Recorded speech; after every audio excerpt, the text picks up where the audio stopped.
بەناوی خوای گەورە سڵاوتان لێبێت بەڕێزان سەرڕای شکستەکانی حکومەت لە سەرجەم بوارەکاندا هەردوو پارتە دەسەڵاتدارەکە ئامادەنین کابینی هێشتەمی حکومەت هێرێمی کوردستان هەڵبوەشێننەوە. ئەمە لە کاتێکدا دوێکشانەوەی کۆمەڵی ئیسلامی بستنەوەی گۆڕان 5 وەزارەت بێ وەزیر بوون و کابینی هێشتەمیش نەیتوانیوە کارنامەی خۆی جێبەجێ بکات. بە میواندارێک لە بەڕێزان لە ستۆدیۆی سەرەکی فاروق محەممەد سەرۆکی بۆردی توێژینەوەی سیاسی کۆمەڵی ئیسلامی لە هەولێرشەوە سابیر ئیسماعیل ئەندامی جباتی گشتی زوتنەوەی گۆڕان تاوتوی ئەم پرسە دەکەین. سەرەتا ڕاپۆرتێک دەبینین. دەسەڵات بە زەبری هێز و هەڵکوتانە سەر ماڵی چالاکان و ڕاوەدونانی خۆپیشاندەران دەنگی ناڕەزایی هاوڵاتیانی کپ کرد. هاوڵاتیانیش دەڵێن بە کەپکردنی دەنگە ناڕازیەکان ژیانیان باشتر نەبووە و مامۆستایانی ناڕازیش دوو پاتی دەکەنەوە دێنەوە سەر شەقامەکان و زەبری هێز بێدەنگیان ناکات. مامۆستا عاشقی خوازە، مامۆستا عاشقی خوازە، دەسەڵات دز و فێڵبازە، دەسەڵات دز و فێڵبازە. وەڵامی دەسەڵات بۆ برسێتی و گیرفان بەتاڵی فەرمانبەران و مامۆستایان و بێموچەی و نەبوونی کارەبا و سوتەمەنی و دەیان قەیرانی تر لەسەر شەقامەکان تەقەی گولە و گازی فرمێسک ڕێژ و گرتن و ڕاوەدونانی چالاکان و خۆپیشاندەران بوو. بڕوای بەشێک لە هاوڵاتیانی ژوایە بێدەنگی هاوڵاتیان لە دوای خۆپیشاندانەکان باشبوونی دۆخی ژیانیان نییە بەڵکو زەبری هێز و بەسەربازگەکردنی شار و شارۆچەکانی هەرێمە. وڵا دۆخی خەڵک داماوە تە خۆتان هەموو کەس باشترە زان دۆخی خەڵک خراپە. وڵا ئیجابیژە سەر جادەوە کۆنەمە پێش چۆن بە کوشتن و بڕین و گرتن و سوتانن لە دوای خۆیان جێما هەروە دەرەچێ برام چی دەرەچێ. بەڕێی من کە خەڵک نایەت جادە ئەوە نیکە ژیانی باش بووە بەس کۆمەڵێک ترسی هەیە پێشم وایە بەدیلێک نییە بەدیلێک نییە کە خەڵک بەڕاستەقینە شوێنی کەوێت. ئەوە تای بینی ئەگە کابرا دوای مافی خۆیەکە ئەو تەقەی لێەکە گولەی پلاستیکی تێگرێ غازی فرمێنڕێشی دێگا. ئەسامیکان بخۆم قەسەم بەخواتە ئەوان لێ بە من بخۆم ناچم ئەوان بڕۆ نەچم وەڵڵا ترسی و هێزم هەیە بریاق قواتێ قەستەم بەخوا بۆ کەرگوو ئەگەر ڕازیان کردا بۆ کەرکوو بچوونایە ئەو هێزە کە لێرە با بچوونە بۆ کەرکوو با نهاتنا بۆ ێرە با بچوونە بۆ کەرکووکیان بگرتایەوە. مامۆستایانی ناڕازیش دەیانەوێت ئەو بێدەنگیە بشکێنن و بگەڕێنەوە سەر شەقام و ناڕەزاییە مەدەنیەکانیان دەست پێ بکەنەوە. دوێنێکە 25 مانگ بووە 26 مانگ بووە چارەکە موچەی مانگی نۆی ساڵی پاردراوە. یعنی بەڕاستی ئەو پڕی شەرمەزاریە دەسەڵاتێک ئەمە حاڵی ئیدارە و بەڕێوەبردنەکەی بێ بەڵام لەولاوە دۆخێکی ئەمنی سەپێنێکە خەڵک ناچار بەو بکا بێدەنگ بێ بە بڕوای من خەڵک بەمە بێدەنگ نابێ و خەڵک قساکەوەیەتە سەر جادە و هەڵوێستی جدیە بێ بۆ ئەمۆژگاریم بۆ هەموو هێزانەکە لەم حکوومەتە بەشدار بوون و بە تایبەت یەکێتی پارتی کە خۆیان پێچوەخای خەڵکە و پیان وایە ئیدارەیە وڵاتە لە دەستی ئەوانایە ئەکرێ بەجددی بێنە سەرخە دیتر چیتر پاساوی لابەلا نێنەوە بۆ ناڕزایەتی خەڵک ژیانی خراپە وی جاسۆیکی ڕوون نییە بۆ چارەسەرکردنی گرفتەکانی خەڵک بەگشتیەوە بە تایبەتیش مامۆستایان بەڵام لە ئێستا بۆ مامۆستایان بە تایبەت مامۆستانی ناڕازی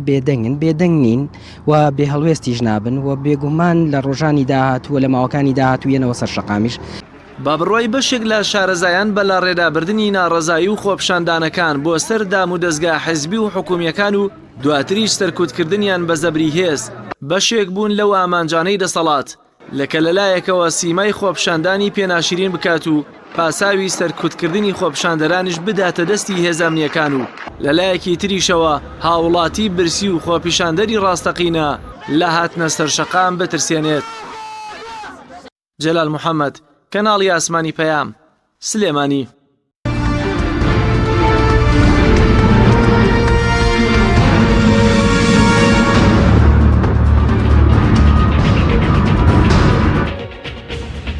دووبارە سڵاوتان لەبێت بەڕێزان سوپاس بۆ میوانەکانمان مامۆستا بەخێربێن سەرتا لە بەڕێستانەوە دەست پێ بکەین باس لەو بکەین هۆکاری چیەکە لە ماوەی 27 ساڵی ڕابردوو بەدەیان بەسەدان جار خۆپیشاندان کراوە لەلایەن هاوڵاتیانەوە بەڵام تاکو ئێستا دەسەڵات هیچ کاتێک ئامادە نەبوو وەڵامی داواکاریەکانی خەڵک بداتەوە. ئایا وەڵام نەدانەوەی داواکاریەکانی خەڵک تەمەنی حکومڕانی درێژ دەکاتەوە؟ بەڵێ بەناوی خۆی گەورە میێربان سوپاس بۆ جەنابتان و سڵاوڕست بۆ میوانەکەی ترتان و بۆ بینەرانی کەناڵی ئاسمانی پەیام. دیارە بەداخۆی ئێمەوەی کە ڕۆژانە خەڵکی هەرێمی کوردستان لەگەڵ احتیکاکە و دەست و پەنجە لەگەڵ نەرمەکە بریتێ لە دەسەڵات دارانێکی یاخود حکومڕانایکی هەرێمی کوردستان کە بەداخەوە ئەتوانین بڵێ نابن کەمتەرخەمن تا ئاسێک بێباکن تا ئاسێکە گوێشیان نیە بۆ بیستین ڕاوەکانی خەڵکی کوردستان بۆیە بین لە چەندین ساڵی ڕابردووە چەندین جار لێرە و لەوێ و بە شێوازی جیاواز خۆپیشاندان دەست پێکا و بە شێوەیەکی کاتی سەرکوتەکە و جارێککە لە فۆرمێکی تونتردا و بە شێوەیەکی تکە جارێکی خۆی نوێنێتەوە دەسەڵاتداران لە بری ئەوەی کە وا باشتر بڵێن کە لە بری ئەوەی کە تۆمەت بەخشنەوە ئەمە نادیدە بگرن و گوێرە داواکارەکانی خەڵک نەگرن پێیان وایە بە زەبری هێز و بە بێدەنکردنی ناچاری پیاوە بێ کە دۆخەکە ئارام کراوە ئەمە یەکەم ڕاستی زیان بە خۆیان نەگەێنێ دومیشان ئەمە نابێتە زەمانەتەوەی کە ئەمانە دەسڵات بێن لەو دەسڵاتە بەردەوام بن ئێمەگە دیقەت بن کە حەشیم لە هەڵبژاردنەکان لە خۆپیشاندانەکانی حەفی شوبات بەدواوە ئەمە چەندەمین جارە خۆپیشاندان دەست پێ دەکاتەوە و جار بەجار تونتر ئەبێتەوە و ئەم جاریان تونترین ئەتوانین بڵێن ئەم تونبوونەوەی پەیوەندی بەوە هەیە کە وەڵام نەدانەوەی خواستەکانی خەڵکە ینی پێ دوایگەر لە حەفدە شوبات وەڵامی داواکارەکانی خەڵک بدرا بە ئەم جارە ئەم تونند و تیژەی لێ دەکەوتەوە بەڵێ ئێمە گەر دیقەت بین داواکارەکانی حەفەی شوبات و بە ئێستاشەوە داواکارەکانی خۆپیشاندانەکانی ساڵی 2015 و ئەم سێ ساڵی ڕابردوو بە تایبەتی دوای بڕینی قوت و موچەی خەڵکو و سیستەمی بەناو پاشەکەوت و سیستەمی ڕحموسە هاتەکایەوە داواکارەکانی خەڵک زیاتر بووە و خەڵک تا دێ زیاتر نیگەرانە بێ بە تا ئەندازێک کە خەڵک ینی توانای ژیانکردنی نەماوە ینی خەڵک ژیانی لە مەترسیدایە بۆ ئەگەر لە ڕابردووە داواکارێکی بۆ چاکسازی هەوایە ئەمڕۆ داواکاری ژیانی هەیە کە تۆ مافی ژیانیشی پێڕەوا نبینی ئەو کاتە ینی پەنا بۆ هەموو شێوازێکە با بۆی کە تعبیر لە ناغزاتەکانی خۆی بکە لە دەبڕنی داخی دڵی خۆی ناغزاکانی دڵی خۆی بکە بۆیە دەسەڵات لە بریەوەی کە بیاوێ بەڕێگەچاری سەربازی ڕوبەڕووی خۆپیشاندەران بێتەوە باشوای بێ گوێرە داخوازەکانیان بگرێ ئەمە ئەوەمان پێڵێ کە دەسەڵات لە چەند ساڵی ڕابردووە بێباگ و گوێی لە داخوازەکانی خەڵک نەگرتووە و هیچ کێشەیەکی چارەسەر نەگرت بگرە کێشەی بە کێشە هەوڵی داوای کێشە بە کێشە چارەسەرکە قەیرانی بە قەیران سپاردووە و ئەمە ژواکە دۆخە زیاتر ئاڵۆز بێ ئەوە بین لە ماوەی چەند ڕۆژی ڕابردووە چەندین خەڵک بۆ نمونە ڕوبەڕووی ئازار و ئەشکەنجە بۆ تۆ خەڵک شەهید هەیە بریندار هەیە زیندانی کردن هەیە گیرانی ڕۆژنامەنووس و چالاگوانان هەیە هیچ ئەمانە دۆخەکە ئارام ناکاتەوە بگرێت جارێککە بە شوەیەکی ناچاری خەڵک ڕژاوی خراوەتە ماڵەوە بەڵام جارێککە ئەگەر هەیە بە شوەیەکی تر جارێکی بێنەوە سەر شەقەب ئەگەر گوێ لە داخوازەکان نەگیرێ و ئەگەر داواکارەکانیان بڕاستی جێبەجێ نەکرێ و خەڵک شێوازی جیاواز ئەگرێتە بەر ئەمڕۆیمان لە هەڵەبجە خەڵکی ناو بازار بایکۆتی یاخۆ دوکان و بازار ئەنداخست بۆ ماوەیەکی کاتی ئەمە ئەومان پێڵەکە خەڵکی هەرێمی کوردستان بە گشتی نیگەرانە بە گشتی گوێ بە داخوازی گوێ بە داواکارەکانی شەقام و ئەوانەی کە سەرپەرشتی خۆپیشاندانەکان و گروپەکانی ناڕازی گوێ بە داواکارەکان ئەو بەدەم داوای ئەوانەوە چێ بۆ کاتێک کە داوای دەکرێت بازاردابڕی خەڵک بازار داخە ئەمە ئەوەیە کە خەڵک بەگشتی نیگەرانە ئەومان پێڵێ ئەگەر حکومەت هەرێمی کوردستان یاخۆ وا بڵێن دەسەڵاتدارانی هەرێمی کوردستان ئەگەر بەجددی نێنە سەرخەت و ئاوەڕێکی جدی و هەوڵ نەدەن چارەسەرێکی ڕشەیی بۆ کێشەکانی بۆ داواکارەکانی خەڵکی کوردستان ببینەوە بە تایبەتی لە داواکردنی موچە و ژیانی سەرەتایی خۆیان کە خۆیان ئەوەی کێستا هەیە پێ ئەمە پینە و پەڕۆیە ئەوەی دەکرێیانی تاکەی بەردەوام دەمە سەرکوتکردنی خۆپیشاندەر و وەڵام نەدان ئەمە تەنها توان بڵێن خۆ خەڵەتاندنە ئەمە تەنها خۆ خەڵەتاندنە دڵی خۆیان خۆشکردنە بە شتێکی وهمی کە پیان وا بگە خۆپیشاندان نەماوە لە کارگە خەڵک بە ناچاری ئەمانە خۆیان لە ڕابردووی ئانود چۆن دەڵێ قوڕ بەسەر ئەو دەسەڵاتێک کە هیوای بە بەندیخانەیە ئەمانە جارێکی ئێستا خۆیان هیوای بە بەندیخانەیە یانوە جارێکی بێن خەڵک بخەنە بەندیخانەوە بێدەنجیکەن خەڵک بە هەڕەشەوە بە چاوسوکردنەوە بێدەنکەن ئێمە ئەزمونمانەیە ئێمە لە مێژووە ئەمە سەرمێنراوە هیچ دەسەڵات ناتوانێت کاتێک کە خەڵک لی هەستا کە فشاری جەماوەری دروست بوو کە خۆپیشاندانی جەماوەری دروست بوو هیچ دەسەڵاتێک ناتوانێت خۆی لە بەردەم شاڵاو و تووڕەی جەماوەرە بگرێ و هیچ دەسەڵاتێک ناتوانێت بە حکمی سەربازی بە دروستکردنی عسکەتاریەت بتوانێت تەمەنی خۆی ئیلا بتوانێت بۆ ماوەیەکی کەم ینی تەمەنی خۆی دەشکات لابودە ئەم حکومەتە یاخۆ ئەو دەسەڵاتێک کە ڕوبەڕووی خەڵک بێتەوە ئەبێ بڕوە ئێمە ئەزمونمان زۆرە بەهاری عەرەبی خۆ ئەوە لادەوەری ئەوە ساڵی دوور نییە کە بڵێ وڵا لادەوەری ئەمانەدان نەماوەتەوە بە هەمان شوێ لە مێژوودا فۆرمی وامان زۆرە کە هیچ دەسەڵاتێک چەند ستەمکار بوو بێ چەند دەسەڵات دار بوو بێ نەیتوانیەوە لە بەردەم شاڵا و لە شاوی تووڕەی جەماری وڵاتەکەی خۆیدا خۆی بگرێت ناچار بۆ یا وڵاتی بەجێشتووە یاخۆ بە شێوەکان ئەو حکومەت دەسەڵاتە دەسەڵاتی کرد هاتووە. سپاس دەکەم دۆتەگەرم وڵای بەڕێز دەگەر بچینە هەورێت لای کاک دکتۆر سابیر. کاک دکتۆر زۆر سپاس بۆ بەشداریکردن لە بەرنامەکەماندا. بە بڕای بەڕێزیشتان ئەوەی کە ئێستا بێباکێکی زۆر هەیە بۆ وەڵام نەدانەوەی داواکاریەکانی خەڵک کە داوای گۆڕانکاری لەم سیستەمە حکومڕانیەوە وەڵامدانەوەی داواکاری مەسەلەن دوو هێزی سەرەکی وەکو کۆمەڵی ئیسلامی وستنەوەی گۆڕانیش هەیە. پێ دوایە وەڵام نەدانەوەی ئەم داواکاریانە قەیرانی هەرێمی کوردستان قوڵتر ناکاتەوە و ئەلێکترازانی زیاتر لە نێوان میلەت و دەسەڵاتداران دروست ناکات؟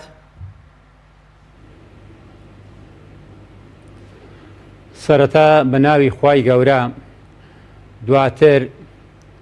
سەڵاوێکی بێسنوور لە گیانی پاکی سەرجەم ئەوانەی کە شەهید بوونەوە و شەهید دەبن لە ڕێگای داواکردنی مافە ڕەواکانی خۆیان. لێرەدا دەمەوێ بەم ئاەتە پیرۆزە دەست پێ بکەم بەڵکو میلەتەکەم هۆشی دێتە بەرە خۆی بە تایبەتی سەرکردەکان ئەوانەی کە هەتا ئێستا ستەم دەکەن کە خوای تەبارەک وتعالە لە قورئانی پیرۆزە دەفەرمی ولا تنازعوا فتفشلوا وتذهب ريحكم واصبروا إن الله مع الصابرين. صلاو لم يوانا برزكات وهروها لخوشد ولا سرزم كارمنداني كانالي بيامي برزو سرزم بينراني. برزكم ام كيشيك إيساك كردستان توشي هات هي أمرو دويني نية اما كالكبوي ماوية زور دورو دريشا زيقا لمجدا اما دستي هەموو نارانی کوردی خۆی تایە بەڕاستی بە ئێمە بێڵێن بەڵام بەداخەوە دەسەڵاتدارانی کوردستان ئەمەنە بێباک بوون یعنی ئەمەنە ئەگەر برێم نەزانیش بوون وشەیەکی بەو دەرەجەی وانە یعنی نەیانتوانی چۆن کەوا بتوانن ڕێزی کوردی یەک بخەن و کورد بکەن بە هێزێکی زۆر پتە و بەرامبەر بە نایەرەکانمان. ئەوەی ئێستا کە لە کوردستان هاتوۆتە کایەوە بەڕاستی هۆکارەکەی ئەوەیە کە خراپی ئەم دەسەڵاتەیە لە ساڵی 91ەوە تاکو ئەمڕۆ بە تایبەتی دوای فرۆشتنی نەوت کە دەسەڵات بە هیچ شێوەیەک نەیتوانیوە خزمەتی ئەو میلەتە بەو شێوەی بکە وەک میلەت دەیەوێتن. لەبەر ئەوەی ئەگەر بێت و ئێمە سیر بکەین بە باش دەبینین کەوا ئەم دەسەڵاتە لە هەموو ڕوویەکەوە نەیتوانی ئەو خزمەتە پێشکەشی میلەت بکە چ لە ڕێگەی دامەزراندنەوە چ لە ڕێگەی ئیستثمار واتە بەرەمهێنان چ لە ڕێگایەکانی تر چ لە تەعاملی سیاسی واتە ئێمە ئێستاکە ئەوەی لێی دەناڵێنین هۆکارەکەی تەنها دەموچاوەکان نییە بەڵکو هۆکارەکەی سیستەمەکەیە بەڵام ئەم دەموچاوانە بوونەتە هۆکار بۆ بەردەوامی ئەم سیستەمە خۆی ئەگەر هاتوو لە هەر شوێنێکە سیستەم خراپ بوو تۆ لە هەر تۆ ئێستاکە بەڕێزت بابرێن لەم کەناڵی یەک لە ئەزیزەکان سیستەمەکەی خراپ بێ دەبێت سیستەمەکەی باشکە یاوی گۆڕی با سیستەمێکی تر ئەگەر ناخزمەتت ناکات و کێشت بۆ دروستەکە بەڵام بەداخەوە سیستەمی سیاسی سیستەمی حکومڕانی لە کوردستاندا سیستەمێکی زۆر دواکەوتوو بوو سیستەمێکی زۆر خراپ بوو نەیتوانی خزمەتی خەڵکی کوردستان بکاتن. جگە لە مەشدا کە ئەمڕۆ کە خۆپیشاندەران دێنە دەرێ خەڵک دێتە دەرێ دەسەڵات وا دەزانێ ئەمەی کە دێتە دەرێ تەنها بۆ ڕوخاندنی دەسەڵاتە نەخێر ئەمە بۆ گۆڕینی دەسەڵاتە ئەمە بۆ گۆڕینی سیستەمەکەیە ڕوخاندنی دەسەڵات خۆ ئەمە ناکرێ بێن حکومەت بە یەکجاری ئێمە دەڕوخێنین و حکومەتی نالین نەخێر ئێمە دەمانەوێت ئەم حکومەتە بگۆڕین لەبەرەوە ئەم حکومەتە شکستی هێناوە جا ئەوانەی دێنە دەرەوە ئەمانە بە هۆکاری پێویستیەکانیان واتە برسیتی پێویستی ئەمانەی لە ماڵەکانی خۆیان هێناوەتە دەرەوە کە تۆ بە 6 ڕۆژ تا ئێستاکە بە 30 ڕۆژ ئێستاکە کردوتە 6 ڕۆژ و کردوتە 7 ڕۆژ بە 7 ڕۆژان چارێکە موسەیەکی دەدەیە خەڵکێکی شێ ئەم چارێکە موسەشی نییە ئەی چۆن نایە سەنگەری خۆپیشاندان و مانگرتن لە تۆ بگرێتن کە تۆ بەرپرسی لەو لەبەر ئەوەی حکومەت بەرپرسە لە هەموو شتێکە واتە حکومەت شوێنی باوک دەگرێتەوە ئەگەر هاتوو باوک نەتوانێت مناڵەکانی بەخێوکە خۆ ئەمە لە ئیسلامەتیشدا هەیە ئەبێ ئەم مناڵانە بدرن بە یەکێکی تر بۆیە لێرەدا ئەم حکومەتە نەیتوانیوە پێویستە بە زووترین کات ئەم حکومەتە ئەم دەسەڵاتە بەجیبێت بۆ خەڵکانێک کە توانای ئەوان هەبێتن بتوانن کوردستان بگەڕنەوە سەر سکێ خۆ بتوانن بە شێوەیەکی باش و جوان خزمەتی خەڵکی کوردستان بکەن. بەڵێ ئێمە لە بەردەم چی داین کە مەسەلەن وەڵامدانەوەیە بۆ داواکاری ئەو هێزانەی کە دەمێک کە داوای گۆڕانکاری دەکەن بۆ نمونە لە کاتی ڕیفراندۆم بەم دەسەڵاتیان وت نابێ ڕیفراندۆم بکرێ وەکو کۆمەڵی ئیسلامی و زوتنەوەی گۆڕان ئەوە ئێستاش داوای گۆڕانکاری دەکەن وە شەقامیش داوای گۆڕانکاریگە بەڵام وەڵام نەدانەوە دۆخەکە بەرەو کوێ دەبات کە ئەوان هیچ کاتێک ئامادە نەبن وەڵامی شەقام وەڵامی ئەو هێزانە بدەنەوە کە بە پەرۆشن بۆ ئایندەی هەرێمی کوردستان. بەڕاستی ئەمەی کە دەسەڵات ئەمڕۆکە بیری لێ دەکاتەوە من وای دەبینم بیرکردنەوەیەکی ساویلکانەیە کە کاتێ ئۆپۆزیسیۆن ئامۆژگاری دەکا پێشنیازی بە چەندەها پێشنیازی باشی دەخاتە بەردەم و هەروەها پرۆژەی دەداتێ پرۆژەی چاکسازی بەڵام ئەو تەنها لەبەر ئەوەی ئۆپۆزیسیۆنە یان نەیاری تێ دەبینین ئیهمالی دەکەن نایکاتن جگە لە مەشدا گۆڕان و کۆمەڵ هەر لە سەرەتاوە ئێمە کە وتمان بەڵێ ڕفراندۆم مافێکی ڕەوای کوردە من یەکێکم لەوانە کەەوە خەونم دەدیت بە دەوڵەتی کوردی ئێستا کەش هەر ئەو خەونە پێوە دەبینم بەڵام من دڵنیام لەوەی لەژێر سەدان حکمڕانی وەک ئەم دەسەڵاتدارانە من و بەدەیانەوەی منیش دێ دەمرین و ئێمە دەوڵەتی کوردی نابینن بەم شێوە لەبەرەوە دەوڵەتی کوردی پێویستی بە هاوکاریە پێویستی بە یەکڕێزی کوردیە پێویستی بە خەڵکی زانایە جا لێرەدا ئەم دەسەڵاتە جگە لەوەی کە ئەوامان وت بەڵام ئەم دەسەڵاتە زیاتر موسەر بوو لەسەر ئەوەی کەوا ڕیفراندۆم ئەنجام بدە ئێمە ڕفران بەڵام وتمان ئێستا کاتەکەی نییە لەبەر ئەوەی کاتەکەی نییە لەبەر هەندێک هۆکار کاتی خۆی شیمان کردەوە و هەروەها جگە لەوەی کە کاتی نییە میکانیزمەکەی ڕاز نییە ئێمە لە ناوە خۆدا ئێمە یەک ڕێزنین ئێمە یەک گرتوونین بەڵام لایەنێک یا چەند لایەنێک زۆر حەزیان لێبوو بۆ ئەوەی خۆیان دەرخەن و ببن بە پاڵەوانی کوردستان و بۆی ڕیفراندۆمەکەیان ئەنجامدا بەداخەوە ڕیفراندۆمەکەشمان سەری نەگرت چونکە ئێمە نابێت پەمان خۆش بێت کە کاتێ سەری نەگرتووە بەڵام من ئەڵێم بەداخەوە خۆزگە سەری بگرت وایە بەڵام ئێستا کە ئەمە وەکو یعنی پەڵەیەک دەمینێت لە نێوچەوانی ئەوانەیە کە ئەو ڕیفراندۆمیان ئەنجامداوە بەم ڕۆژەشیان گەیان جا لێرەدا دەبینین ئەم دەسەڵاتە بە بێباکی سەیری هەموو ئامۆژگاریەکانی لایەنەکانی تر دەکا ئەمە خۆی لە خۆیدا خوێندنەوەی بۆ ئەوەی بۆ دەکرێت کە ئەم دەسەڵاتە نایەوێ هیچ کەسێک بەدیلی خۆی بێتن بۆ حکمڕانی لە کوردستانی یاخود بەشداری ڕاستەقینەی بێت بەڵکو دەیەوێ خۆی بە بەردەوامی لە دەسەڵاتدا بێ و بەڵێ سپاس دەکەم کاک دکتۆر دواتر دەگرمەوە لای بەڕێزت کاتی زیاتر بە بەڕێستان دەدەین مامۆستاگە بگرم بۆ لای بەڕێزت سەبارەت بە بۆچی هەردوو هێزە دەسەڵاتدارەکە ئامادەنین مەسەرەن ئەم کابینێ هەڵبوەشێنەوە مەسەرەن دوو هێزی سەرەکی ئێستا پاشەکشیان کردووە 5 وەزارەت بێ وەزیرن وە جگە لەوەش کەم حکومەتە لە هەموو ڕۆکانەوە شکستی هێناوە حکمت لەوەدا چیە کە ئەوان ئامادەنین تەنها دەگەر بۆ ماوەیەکی کاتیش بێ مەسەرەن حکومەتێکی کاتی پێک بهێنرێ لە هەرێمی کوردستانە بەڵێ ئەتوانین بڵێن بە ساتین مانا بڵێن کە ئەمانە بە شێوەیەکی گشتی لە سیستەمی حکومڕانی تێنەگەیشتون یاخود بەمانایکی کە وانە کە سیستەمی حکومڕانی تەنها بۆ شێوەیە کە لە مەسلحەت و بەرژەوەندی خۆیان بشکێتەوە ئەگەر نا ئەمە لە دنیای سیاسە لە دنیای حکومڕانیە شتێکی دنیای دیموکراسی شتێکی زۆر واریدە کە چەندین حکومەت هەبێ و مودەی خۆی تەواو نەکا و لە ساڵێک دو ساڵ کە کاتێکە نەتوانێت مەهامی خۆی پێشێ بە ئامانجی خۆی بگا ئەم حکومەتە هەڵوەشەوەی جارێکی حکومەتێکی نییە تەشکیل بکرێتەوە و لە کاتی قەیرانەکاندا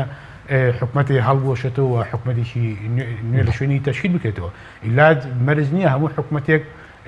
ماوەی یاسایی خۆی تەواو بکات و یاخود جگە لە ماوەی یاسایی دێن ماوەقەشی بۆ درێژەکەنەوە جارێکیکە و لە ماوەی یاسایی خۆش ئاسایی یاسایی خۆشیە هەڵبژاردن ناکەن و ماوەی حکومانی خۆیان حکومەتی سەماوە بۆ درێژکراوەیە بەڵێ ئەمە حکومەتی ماوە بۆ درێژکراوەیە لێرەوەی بیستن جاباڵن کاگەم حکومەتە کاتی نەخەن حکومەتە کاتی نیە ئەم حکومەتی ماوە بۆ درێژکراوەیە کابینەی هەشتمە بەڵام ماوەکەی بۆ درێژکراوە دەچکە پەرلەمانی کوردستان دوو خولی گرێدان ماوەی خۆی درێژ کردەوە لەگەڵیشدا ماوەی حکومەت درێژ بووەتەوە کاتە تێنەگەیشتنە لە چەندی حکومڕانی لە شوازی حکومڕانی یاخود بڵین جاروبار ئەمە بەعنقەز بەو ئاقارەیدا ئابن چونکە ئەمانە مانەوەی خۆیان بەمانەوە لە حکم دابینەوە پیان وایگە لە حکمدا نەبن هیچ پاسایەک بمانەوە یاخود ئەمان ناتوانن بمێنەوە ئیلا بۆ لە ڕاستی دەتوان بمێنەوە گەر پارە و دەسەڵات و ئەمانە چکە لە ماوەی 26 ساڵی ڕابردووە ئەوەی کە توانیوانە حکم بکەن یاخود توانێت خەڵک لە هەوادار لە خۆیان کۆ بکەنەوە لە ڕێگەی تەخشان و پەخشانکردن لە ڕێی دەسەڵاتی کە هەیە بوو لە ڕێگەی پلۆپۆستەوە لە ڕێگەی کە ئەو هەموو تاکو دۆخی دارایی کوردستان بە ئەمڕۆ گەیاندووە لە ئەنجامی ئەو تەخشانە کە کردویان لە خەڵکی بە خانشین ناسایی لە دامەزاندنی بێ بەرنامەوە بە لە شاو بۆ مەرامی حیزبی بۆ انتخاباتەکان تاکو ئەمەی لێکەوتووە بۆ ئەمان پیان وایە گە لە دەروی حکومڕانی بن ئەمان ناتوانن بمێنەوە بۆیە بە هەموو شێوەیەک ئەیانەوەی دەستیان لێ بەرنابێ وایە لەسەر کورسی خۆیان بمێنەوە مەگەر لە چۆنەڵێ بە ناچاری ئەگەنامە لە ڕابردووە بینیمان کە چۆن ڵێسی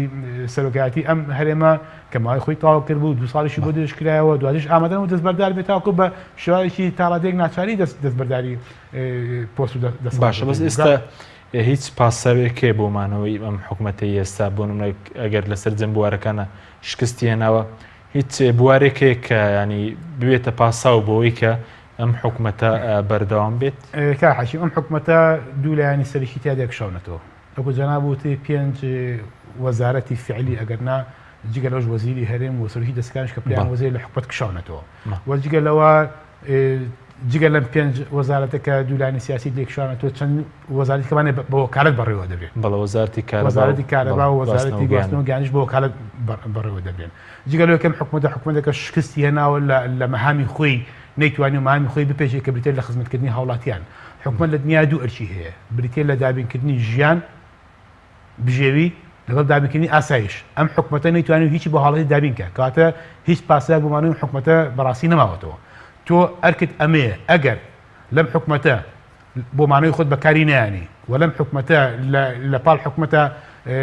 حکومڕانی خۆت و دەسڵاتی خۆت درێژێک پێ نادەی بۆ دەست بەداری حکومەتە نابی ئەگەر حکومەت قەرارە ئەرک بێ ئەگەر حکومەت قەرار بێ خزمەتکاری بێ کە تۆ خزمەتکاریت پێ ناکرێ بۆ ئەم بارە قوسە لەسەر شانی خۆت لا نابی هەیە بینیمان لە کاتێکە لە یۆنان قەرانی دارایی ڕوئەدا چەندین حکومەت دەستبەردارە بێ خۆی هەڵەوەشێنێتەوە ئیستیقالەکە تۆش کە ئەم ئەرکانی خۆت پێجێبەجێ ناکرێت ئەگەر مەرامێککە لە پاڵیدانیە ئەگەر بۆ شتێکیکە بەکاری نانی ئەگەر مانەوەی خۆ بمانەوە لە حکومەت و دەسەڵاتە نبینیتەوە بۆ ئەم ئەرکە لەسەر شانی خۆت لا نابی بیخە دەست ئەم ئەرکە بخەسەر شانی خەڵکانێکیکە کەسانێکیکە کە بێن ئەم هەرێمە و ئەم حکومەتە لەم قەرانە نەجات بن کاتە ئەمانە مانەوەی خۆیان مانەوە لە حکومڕانی ئەبینن پیان و ئەگە دەسەڵاتیان نەمێنێ هێواش ئەپوکێنەوە بچوو گەبنەوە و بەرەو نەمانەچ. بەڵێ سوپاس دەکەم. کاک دکتۆر گەبگەرەمەوە لای بەڕێزە سەبارەت بەوەی کە بۆ هۆکار جێگەلەوەی کە ئەوان ئامادەنین کابینی هەڵبوەشێنەوە کە میوانەکەمان باسی کە نەیتوانیوە وەڵامی خواستەکانی خەڵک بداتەوە ئامادەنین تەنانەت لە ناوخۆشیان مەسەلەن گۆڕانکاری لە ئەو دوو کەسەدا بکەن کە مەسەلەن لە حکومەت بەڕێوە دەبات.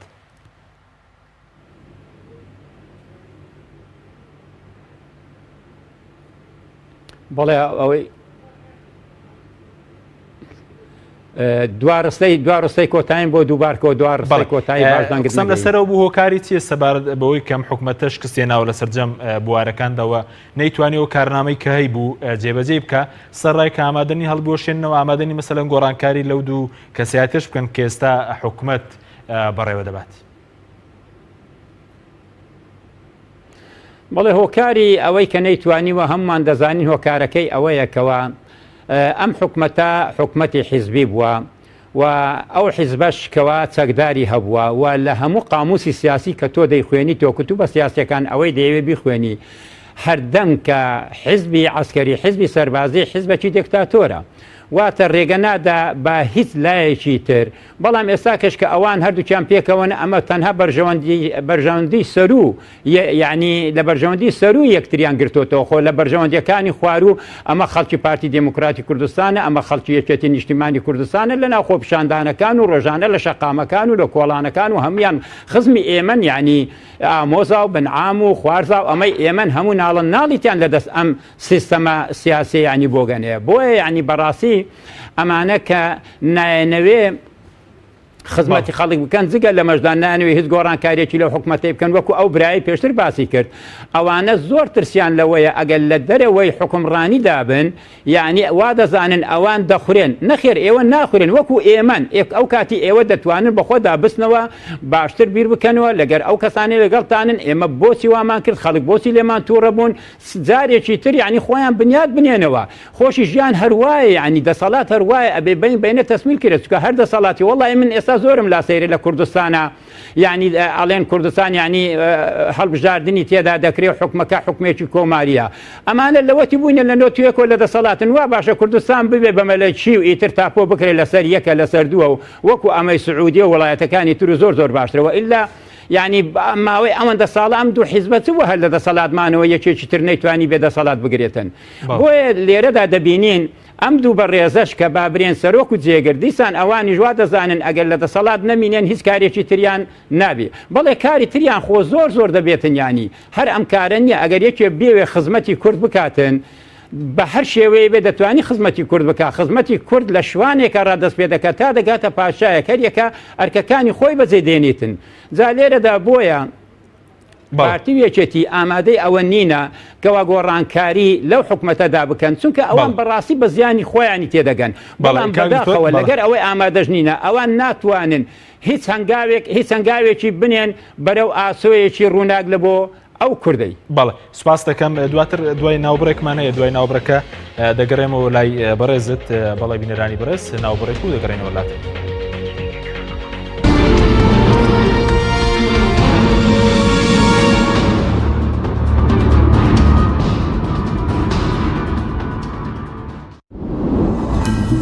تۆپ ئارت تاکە بریکاری تۆڕی میدیایی کۆمەڵ بۆ دروستکردن و بڵاوکردنەوەی ڕیکلام تۆپ ئارت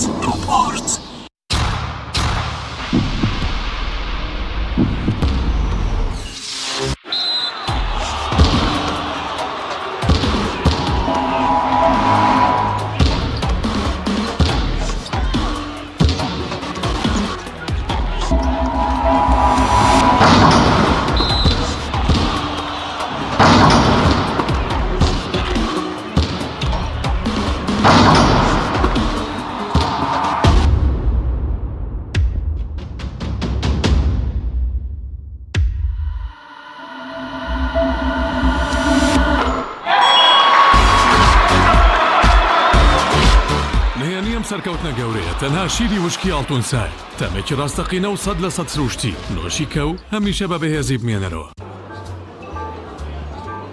ژێ برنجی مەحموود لە هیچ شوێنێک نەماوە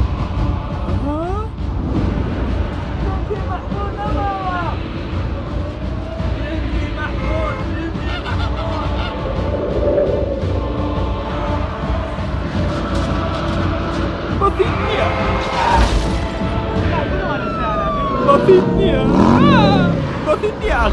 آخر بسيط نية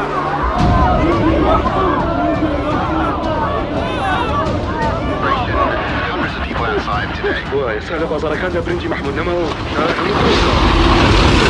ناوەکەکەی لە دەستداوە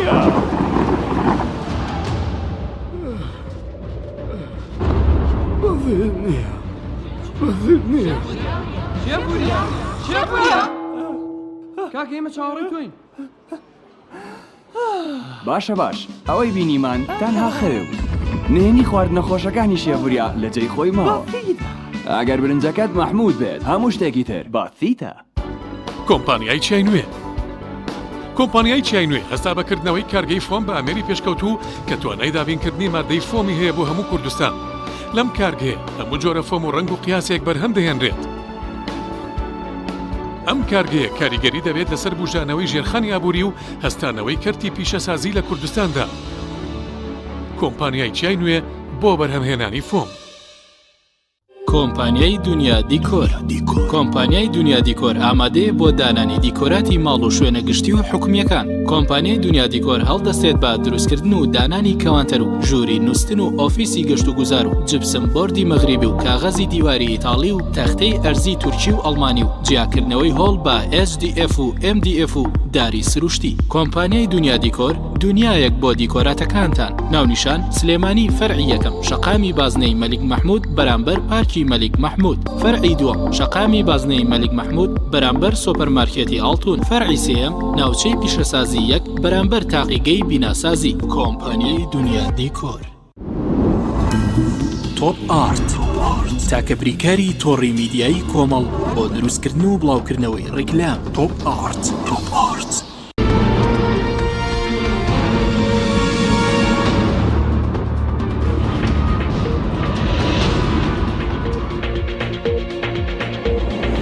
دووبارە سڵاوتان لێبێت بەڕێزان کاک دکتۆرەگە بگەڕێمەوە لای بەڕێزت سەبارەت بە بەردەوامبوونی ئەم حکوومەتەی ئێستا خودە حکومڕانی کە هەم لە ناو خۆدا شکستێنە و هەم لە ماوەڵەکردن لەگەڵ بەغدادیشە پێ دوایە مانەوەی ئەم حکومڕانیەتە زیاتر نامەتی مەسەلەن بۆ خەڵک دەهێنێ و چاوەڕێی نامەتی زیاتر بکەین کە ئەم حکومڕانیەتە بەردەوام بێت؟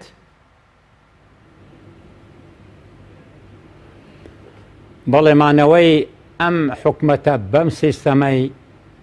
و بەم پەیوەندیانەی لەگەڵ وڵاتە دراوسەیەکان و هەروەها عێراقیشدا بەڕاستی نەهامەتێکی تر بەڵکو کارەساتێکی زۆر گەورەتر ڕوو لە کوردستان دەکات و تووشی خەڵکی کوردستان دێت. چونکە ئەو حکومەتە نەکەر نەیتوانیوە ناوەخۆ ڕێک بێخێت و لە ناوەخۆدا نەیتوانیوە لەگەڵ دەرەوەش عنی ڕێک بکەوێتن تەنها کاتێ ویستوێتی ڕێک بکەوێت تەنها لەسەر ئاسی بەرژەوەندیەکانی خۆی ڕێکەوتەواتە بەرژەوەندی حیزبەکان یا بەرژەوەندی کەسیەکان هەروەکو لەم ڕۆژانەی دواییداکەوە دیمانکەوە چۆن دیسان دەیانوێت نزیک بوونەوەیەک لەسەر ئاسی ئەمە من یعنی وەکو کوردێک قسەی دەکەم نەک بابرین وەکو گۆڕان خوازێک یا ئەمە ئەویش ڕاستەکەی ئەوەیە پێویستە کورد ئەگەر بێوێ بچێ بۆ بەغا پشتیوانی هەر کەسێ بکە بە یەک دەنگ پشتیوانی لایەک بکە کە دەزانی کام لە باشتر خزمەتی کوردستان دەکاتن ئەجینا من لە ئێستا ڕەپیان دەڵێم ئەگەر بێت و کورد بە دوو پارچەیی بچێ بۆ بەغدا لە هەڵبژاردندا من پشتیوانی ئەو دەکەم ئەو پشتیوانی ئەو دەکا بەڕاستی بوومە لەرزەیەکی سیاسی گەورەتر لە 16 ئۆکتۆبەر تووشی کوردستان دێتن ئەویش ئەوەیە شیعە استراتیژیەشی هەیە استراتیژی شیعە نەگۆڕە کەس ناتوانانی لە هێڵی سووری سیستانی لا بداتن بۆیە لێرەدا ئەوەی زەرمەندە تەنها میلەتی کوردە جارێکی تریش داوایان لێ دەکەم و بە پرسیارەتیان بە تەواوەتی دەخەمە ئەستۆ لە هەر شتێک داوێ ئەو کاتی کە ئێستا لە کەناڵەکەی بەڕێستان کەەوە دەنگم یعنی دەبیسترێتن لەلایەن ئەوان و لەلایەن خەڵکی کوردستانەوە جا لێرەدا یعنی ئەوەی کە بتوانێت کوردستان ڕزگار بکات ئەوەیە ئەبێ بەڕاستی ئێستا کە بێن ئەو حکومەتە لە پێش چاوی خەڵکە بەڕاستی حکومەت نەماوە بۆیە دەبێ ئەم کەسانی کە ئێستا کە لە دەسەڵاتن ئەم حکومەتە بگۆڕێ کە کاتی حکومەتەکەش دەگۆڕێ باشترین شێوازی گۆڕینی حکومەتەکە ئەوەیە هەر لایەنێکی سیاسی بۆ ئەوەی کەس گلەی ئەو کاتی لە حکومەتیان لە هەر لایەنێکی سیاسی تر نەکە ئەوەیە هەر وەزارەتێک دەدرێتە هەر بە ڕێزێکی لایەنێکی سیاسی ئەمە پارتی ئەمە یەکێتی ئەمە گۆڕانە ئەمە کۆمەڵە ئەمە یەکگرتو ئەمە فلانە با وەزارەتەکە بە تەواوەتی لە ژێردەستی دابێ و لەلایەن پەرلەمانەوە بە تەواوەتی چاودێری بکرێتن بزانین ئەرکەکانی بزانین یعنی کوێن دەرێ کەم تەرخەمی هەیە ئەو کاتی بە دیار دەکەوێت لەم لایەنە سیاسیانە کێ کوردایەتی دەکات کێ خزمەتی کوردستان دەکات کێ خەمخۆری ئەو سپاس دەکەین کاکتۆر بەڵێ سپاس دەکەم دواتر دەگەرم لای بەڕێزت کاک دکتۆر مامۆستاگە بگەرم لای بەڕێزیش پێ وایە جۆرێک لە تاپۆکردنی دەسەڵات تێ لەلایەن ئەم دوهێزەوە مەسەلەن سەر ڕای ئەو شکستانەی کە بەسەر میلەتیان هێنا ئامادەنین هیچ گۆڕانکاریێک بکەن بەڵێ بێگومان قۆڕەکردنی دەسەڵات هەیە و لایەن یاخۆ چەند لایەن هەیە مافی حکومڕانی مافی ڕای خۆیان دەبینن پێیان وایە ئەمە لە ڕابردووە کانەهوو بەرهەمی دەستی ئەوان شۆڕشیان کردەوە خەباتیان کردەوە کاتە شعری شۆڕژێریانی ئەبێ بمێنەوە ئەمە نادیدا ئەگرن کە خەڵکی کوردستان بەرەمی خەڵکی کوردستانە تێکۆشانی تەواوی خەڵکی کوردستانە و بێگومان هەموو لایەنەکانی بە پێی حەجمی خواری خۆیان شۆڕش و خەباتیان کردەوە چێ داڵی ئەمانەی داوە چێ بۆتە پشتوپەنایمانەوەی ئەم هێزە سیاسانە چین کە دوجار ئەم هێزانان سەخستووە دوجار هاوڵاتیان خەڵکی کوردستانە کەواتە بێگومان لایەن هەیە خود چەند لایەن هەیە پێیان وایە کە مافی حکومڕانی هەر بۆ ئەو بڕاوەتەوە ئەبێ ئەو تا لەسەر ژیان بێ ئەو لەسەر کورسی حکوم بێ و پێی وایە کە ئیتر تەنها ئەم توانێت کە وڵات بەڕێوە بە کە پێچەوانەکەیەتی کە ئەمانن بێگومان قەیرانیان دروست کردووە بارودۆخی کوردستانن بە ئەمڕۆ گەیاندووە کە ئەمانە ئەزمونێکی حکومڕانی خراپیان پیادە کردووە و دەرز لە هەڵەکانی ڕابردوو وەرناگرن بۆ بینین هەڵە دوای هەڵە دووبارە ئەکەنەوە قەیران دوای قەیران جارێککە دروستێکەکەنەوە تەنها لە پێناو بەرژەوەندی حیزبی خۆیان و پێناو مانەوەی خۆیاندا بۆیە ئەبینین کە ئاسوەیەکیش نابینە بەڕاستی کە ئەمانە لە چۆنەڵی لە ڕووداوەکانی ڕابردوو لە خەسارەتەکان کامانە پند وەربگرن بۆیە ئەبینین هەڵە دوای هەڵە دووبارەیەکەنەوە بەردەوام ئەم مجازیان بەژانی خەڵک و حاڵەتی بەڕشت پێ دوایمانەوەی ئەم حکومڕانێتە نامەتی زیاتر بەڕێوەیە گەر بمێن تو بەم شێوازی ئێستا واستی ناوخۆ لە ژیان و گوزەرانی خەڵک خۆی تۆ بۆ ئەوەی کە تۆ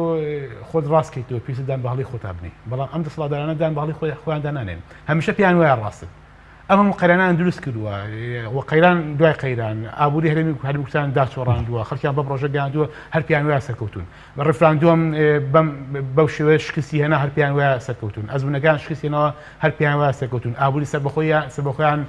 تەواو فەشەلی هێناوە سیاسی نەوتیان تەواو داڕماوە هەر پیان وایە کامە بەدەستکەوت بە خەڵکی ئەفرۆشتنەوە بۆی ئەمانە دەست لە ڕابردوو وەرداگرن بۆیە تا ئەمانە بەردەوام لەسەر حکومڕانی هەڵەکانیان دووبارە ئەکەنەوە جارێککە مجازە بە ژیانی خەڵکەوە ئەکەنەوە لە پێناو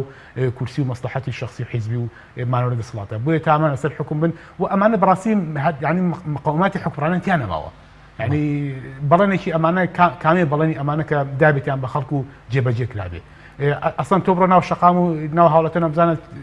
هاوڵاتی لە ساعت چەندی متمانێک بم دەسەڵاتی حکومڕانی ئێستا هەرێمی کوردستان هەیە تا ئاسێکی زۆر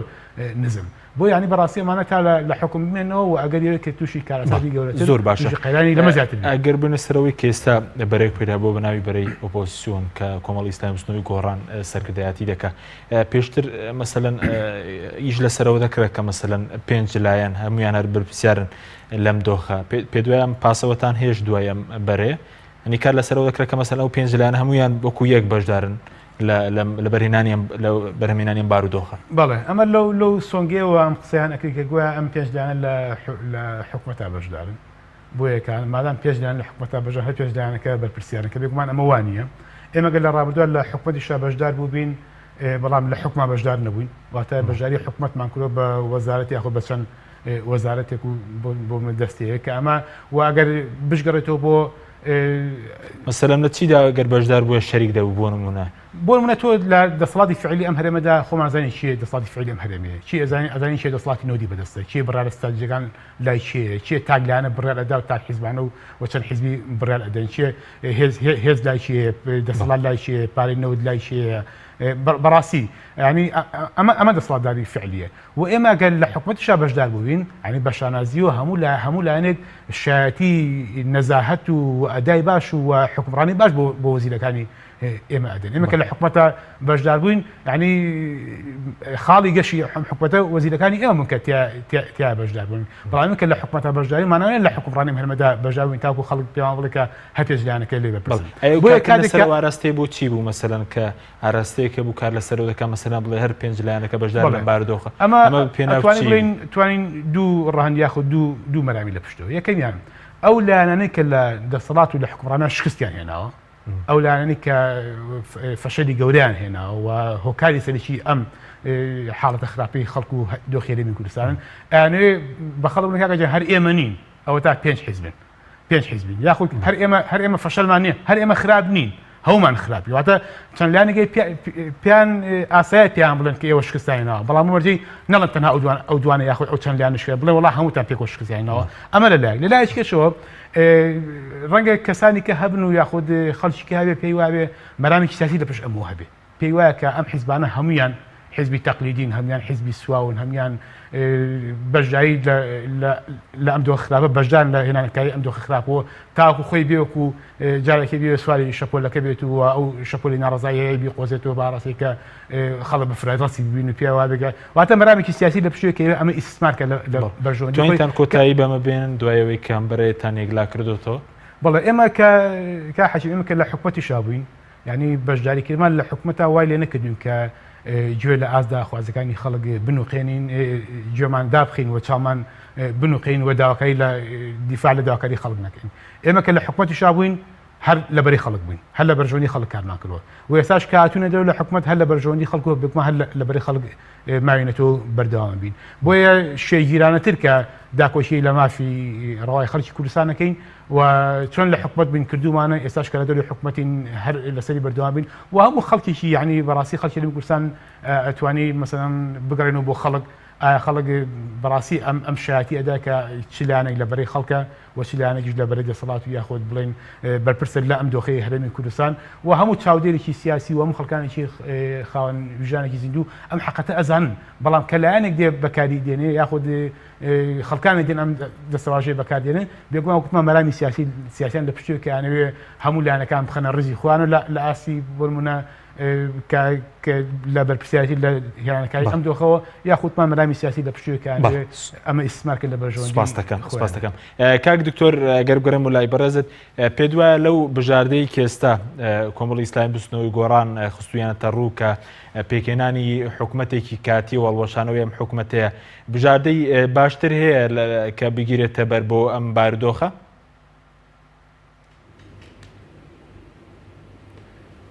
ڕاستی من وەکو ئاماژەم بەوەی کرد ئەم حکوومەتە من وای بۆ دەچمکەوە داواکاری گۆڕان و کۆمەڵی ئیسلامین تەنها هیوان نییە بڵێن ئەو حکوومەتە هەڵوەشێتەوە و بگۆڕێ و بە حکوومەتێشتە بەڵکو ئەمە داواکاری ئەو خەڵکەیە چونکە خۆپشاندانەکان ئەو خۆپشاندانانە باشترین بەڵگەنە بۆ ئەوەی و بە تایبەتیش پێویست بوو لەسەر پەرلەمانی کوردستان کەوا خۆی داوای لە حکومت بکردبایە کە حکومت هەڵبوەشێتەوە چونکە ئەم ئەندام پەرلەمانانە بە دەنگی ئەم خەڵکەی چوونەتە پەرلەمان واتە ئەم خەڵکە دەنگی بەوان داوە ئەم دەنگەی خۆی تەسمیلی ئەوان کردووە وەک ئەمانەت لایەنە هەر کاتێ ئەگەر ئەم دەنگی ئەمانە یاخود کارەکانیان لە خزمەتی خەڵکی کوردستان نەبوو یعنی بۆ خەڵکی کوردستان هەیە یا هەر وڵاتێکی تر لەم شێوەی کە دێتە پێشیانەوە بۆی هەیە کە خەڵک بە زووترین کات برژێتە سەرزادەی داوای هەڵۆشانەوەی پەرلەمان و حکومەت و هەموو ئەوە کام کاتن سەر لە نوێ جارێشتر ینی بنیاتی بنێتەوە بۆیە لێرەدا کە بزوتنەوەی گۆڕان و کۆمەڵی ئیسلامی و هەروەها ئەوانەی کە دڵیان لای ئەم دوو بابرێن حیزبەیە ئەوانش هەمویان لە بۆیە داوای ئەوەی دەکەن لە خەمی ئەم خەڵکەیە چونکە ئەم خەڵکە بەم شێوەیە ناچێتە ژانی ناچێتە سەر خۆ مشکلەکە هەر ئەوە نییە کەوا خەڵک ئێستاکە کەوا موچەی کەمە و یاخود باری ئابووری خراپە یعنی ئەگەر ئێمە سیرکەین باری سیاسیش نالەبارە باری ئەمنیش نالەبارە لەم ڕۆژانە کە خەڵک خۆپشاندان دەکاتن خەڵک یعنی دەبینین حکومەت چۆنکەوە ڕوبەڕووی ئەمانە دەبێتەوە دەبینین لە گۆڕەپانی جەنگە دەبابەکان و زری پۆشەکان و مدەڕعەکان و 106ەکان و دۆشکەکان دێنێت لە شارەکان و قەزای ناحیەکان و شەقامەکان بڵاو دەکاتەوە و لولایان دەخاتە سینجی ئەم خۆپشاندەرانە بەڕاستی من کە ئەوەم دی یعنی بەڕاستی یعنی شتێکی زۆر یعنی پێم شتێکی غەریب بوو یعنی ئەوەی کەوا ئێمە لە نەوتویە کردمە سەدام حوسێن بەو دیکتاتۆریەی خۆی ئەم جۆرە شتەی نەکرد یعنی تارێک من ئەو کاتی بەشداریم کرد لە خۆپشاندانەکان ئەم تارەیە کە دەهات بەڕاستی ئەم قومبەلانەی فرێدەدا بناو خەڵکی فرێنەدا دوورتری فرێددا تەنها لە بۆ ترساندم و بەڵام برادەرانی ئێمە هەر ڕاستەوخۆر یعنی لولەی ئەم تفەنگانیان کردە سنجی ئەم خەڵکە برسیە ئەم خەڵکێکەوە پێویستی پێ هەیەوە کۆمەڵێکیان لێ شەهید کردن جا بەڕاستیانم دەسەڵاتە هیچی بۆ نەماوەتەوە تەنها ئەوەی بۆ ماوەتەوە بە زووترین کاتکەوە دەسەڵات بەجێبێ لە داوای لێبوردن لە خەڵکی کوردستان و لە کۆمەلگەی نێودەوڵەتی و لە هەموو شتێکیش بکاتن بەڵێ سپاس دەکەم کاک دکتۆر ماوەستەکەتمان کەمەوە چ فشارێک بکرێ بۆ هەڵوەشانەوەی حکوومەتە کاتێک کە خۆیان نەس بە بەرپرسیارەتی نەکەن سەر ڕای مشکستانە واز لە دەسەڵات نێنن پێویستی چ فشارێک بکرێ مەسەلەن ئەرکێ و بەرەی کە پێکێنراوە ئۆپۆزیسیۆن وەرە شەخام چ فشارێک بکرێ بۆ کۆتایی هێنان بەم بارودۆخ بەڵێ بێگومانە بێ فشارەکان بەردەوامن بە ڕێگای مەدەنی و بە ڕێگای جۆرازۆری مەدەنیانە لەوانە کەسا بۆ منە کۆمەڵی ئیسلامی و بستنەوەی گۆڕان